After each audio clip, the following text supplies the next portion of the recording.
reflecting on the podcast interview with Kanina Foss, and the quote that stood out for me the most was, she said, "Ask not what the world can do for you, but what you can do for the world."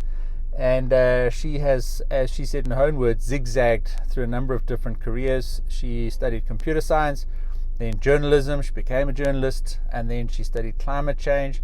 She studied how to drive more interdisciplinary research at university level, and I think that was because of her passion for climate change, and she realized that climate change cannot be solved by one silo or one faculty or one discipline, which was very interesting.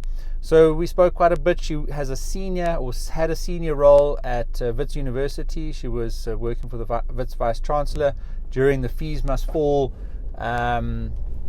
episode at that university, which was quite an upheaval, and she talks through what she thought led to that. There were two key factors that she talks about, access and alienation. So go and have a listen to the interview if you're interested in the Fees Must Fall movement and what happened, and you'll get the inside view from her perspective as a senior leader in the institution while that was happening. And then she has lots of advice for students in terms of how to manage balance, how to write well.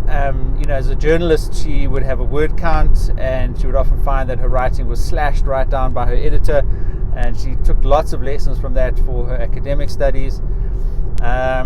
She's now a venture capitalist, where she's trying to get venture capital for women-funded startups, and I believe only 3% of global capital goes to women-started startups. So that's something she's very passionate about. But really insightful and inspiring interview. A lot of the things she said she wished she knew previously, and this is what you're going to get from the podcast series, is this experience that you just won't read in textbooks.